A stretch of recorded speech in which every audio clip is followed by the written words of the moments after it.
Hello, welcome to Shahi's cooking. ഇന്ന് ഞാനിവിടെ ഉണ്ടാക്കാൻ പോകുന്ന റെസിപ്പി വളരെ എളുപ്പത്തിൽ ഉണ്ടാക്കാൻ പറ്റിയ ഒരു ഗ്രേവി ചില്ലിയാണ്.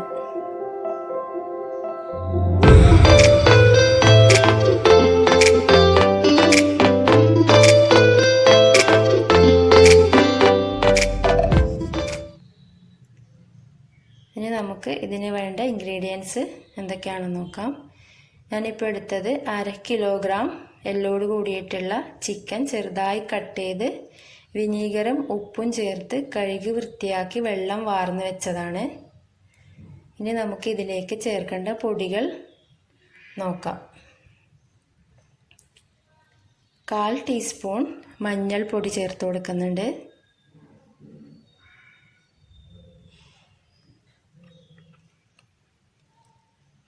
പിന്നെ 2 ടേബിൾ സ്പൂൺ മുളക് പൊടിയും ചേർക്കാം. ഞാനിവിടെ സാധാ മുളക് പൊടിയാണ് ചേർത്തത്. നിങ്ങളുടെ കയ്യിൽ കാശ്മീരി മുളക് പൊടി ഉണ്ടെങ്കിൽ അത് ചേർക്കാം. പിന്നെ 1/4 ടീസ്പൂൺ ഗരം മസാലയും കൂടി ചേർക്കാം. അതിനുശേഷം ഞാനൊരു ചെറുനാരങ്ങയുടെ പകുതി എടുത്ത് വെച്ചിട്ടുണ്ട്, അതും കൂടി ഇതിലേക്ക് ചേർക്കുന്നുണ്ട്.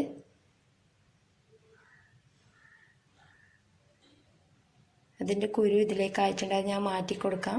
കുരു ആയാൽ കയ്പ്പ് രുചി വരും. ഇനി 1 ടേബിൾ സ്പൂൺ കോൺഫ്ലവർ പൊടിയും കൂടി ചേർക്കുന്നുണ്ട്.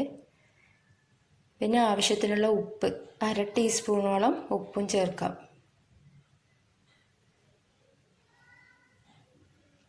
ഇനി ഇത് നന്നായി ഈ മുളക് പൊടിയും ചിക്കനും എല്ലാം കൂടി നന്നായി കുഴച്ചെടുക്കുന്നുണ്ട്. ചിക്കനും മുളകും മസാല നല്ലോണം പിടിക്കാൻ വേണ്ടി നല്ലോണം കുഴച്ചെടുത്ത്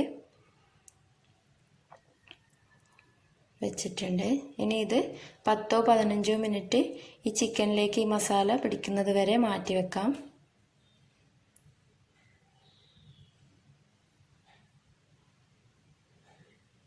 ഇനി ഒരു പാത്രം വെച്ച് ഗ്യാസ് ഓൺ ചെയ്യാം.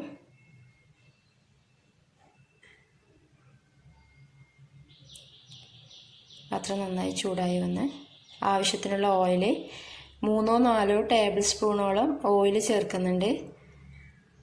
കാരണം ചിക്കൻ പൊരിച്ചെടുക്കാണ്ട് ഉണ്ടാക്കുന്ന ചില്ലിയാണിത്, അതുകൊണ്ട് ഞാൻ 3-4 ടേബിൾ സ്പൂണാണ് ഇപ്പം ചേർത്തത്. പിന്നെ 2 സവാള ബിരിയാണിക്കെല്ലാം കട്ട് ചെയ്യും പോലെ നേർങ്ങനെ കട്ട് ചെയ്തതാണ്. സാധാരണ ചില്ലിക്ക് സ്ക്വയറായിട്ടല്ലേ കട്ട് ചെയ്യുന്നത്, ഇത് സാധാരണ ബിരിയാണിക്കെല്ലാം കട്ട് ചെയ്യും പോലെ നേർങ്ങനെ കട്ട് ചെയ്തതാണ്. ഇനി ഇതിലേക്ക് കുറച്ച് ഉപ്പ് ചേർത്ത് കൊടുക്കുക, അപ്പോൾ പെട്ടെന്ന് സവാള വാടിക്കിട്ടും.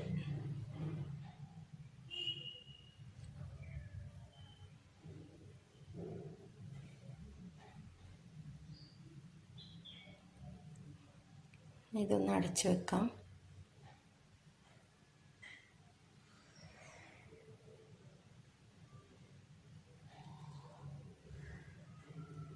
ഏകദേശം പാകമായി വരുന്നുണ്ട്. ഒന്നും കൂടി അടച്ചു വെക്കാം, നോക്കാം. ദിശായി കുറച്ചും കൂടി ഒന്ന് വാടി വരട്ടെ. നല്ലോണം വഴഞ്ഞിട്ടുണ്ട്.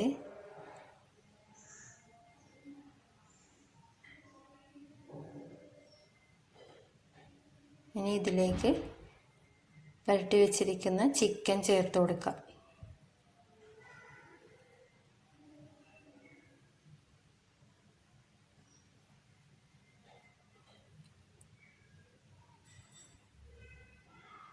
ഈ ചിക്കനും ഉള്ളിയെല്ലാം ഒന്ന് ഇളക്കി കൊടുക്കാം.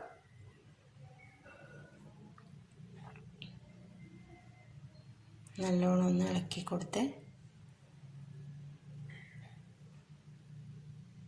തീ കുറച്ച് കൊടുക്കാം. എന്നിട്ട് ഞാൻ 2 പച്ചമുളക്, ഒരു 3-4 വെളുത്തുള്ളി, ഒരു കഷ്ണം ഇഞ്ചി, ഇതെല്ലാം ഒന്നുകൂടി ഒന്ന് ചതച്ച് വെച്ചതാണ്, അത് ചേർത്ത് കൊടുക്കാം.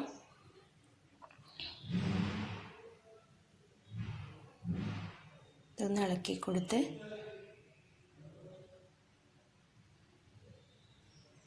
ഇനി ഇതിലേക്ക് ഒരു ചെറിയ മീഡിയം സൈസ് ക്യാപ്സിക്കം കട്ട് ചെയ്ത് വെച്ചിട്ടുണ്ടായിരുന്നു.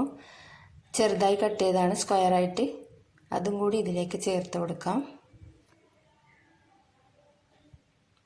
ഇതൊന്ന് ജസ്റ്റ് ഒന്നിങ്ങനെ ഇളക്കി കൊടുത്ത് ഇനി ഇത് അടച്ച് വെക്കാം.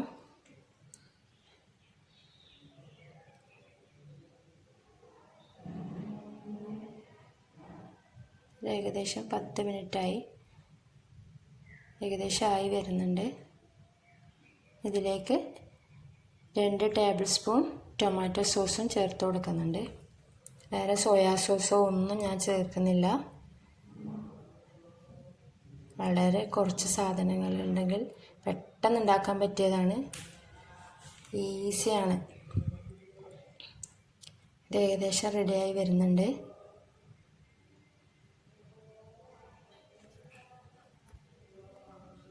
ഇനി കുറച്ച് മല്ലിയില ചേർത്ത് കൊടുക്കാം.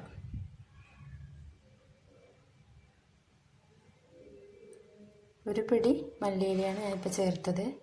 പിന്നെ പുതിനയിലയോ കറിവേപ്പില അങ്ങനെ എന്തെങ്കിലും ഉണ്ടെങ്കിൽ ചേർത്ത് കൊടുക്കാം. കുറച്ച് ആവശ്യത്തിന്, നിർബന്ധമില്ല, ഉണ്ടെങ്കിൽ മാത്രം ചെയ്താൽ മതി. ഇനി ഇത് അടച്ച് വെക്കാം. ഒരു 3-4 മിനിറ്റ് അടച്ച് വെക്കാം. തുറന്ന് നോക്കി ഇളക്കി കൊടുത്ത് ഇതിൻ്റെ പാകം ഒന്ന് നോക്കട്ടെ.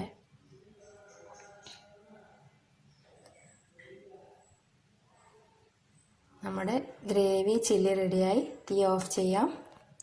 ഇനി ഇത് നമുക്ക് ഒരു പാത്രത്തിലേക്ക് മാറ്റാം.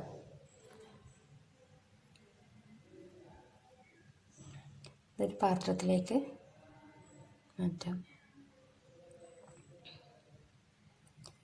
ഇത് നല്ല ടേസ്റ്റാണ്. പൊറോട്ടൻ്റെ കൂടെയും ചപ്പാത്തിൻ്റെ കൂടെയും എല്ലാത്തിൻ്റെ കൂടെയും കഴിക്കാൻ പറ്റിയ നല്ലൊരു റെസിപ്പിയാണ്. ഗ്രേവി ചില്ലി റെഡിയായി. എല്ലാവരും ട്രൈ ചെയ്ത് നോക്കണം. ഇത് ഞാൻ എൻ്റേതായ റെസിപ്പിയാണ്, യൂട്യൂബിൽ നോക്കിയിട്ടോ ഒന്നുമല്ല, എൻ്റേതായൊരു റെസിപ്പിയാണിത്. എല്ലാവരും ട്രൈ ചെയ്ത് നോക്കണം. എൻ്റെ ചാനൽ ഇതുവരെ സബ്സ്ക്രൈബ് ചെയ്യാത്തവർ ഒന്ന് സബ്സ്ക്രൈബ് ചെയ്യണേ. തൊട്ടടുത്തുള്ള ബെല്ലൈക്കൺ ബട്ടൺ കൂടി ഒന്ന് പ്രസ് ചെയ്യണം. Thank you for watching.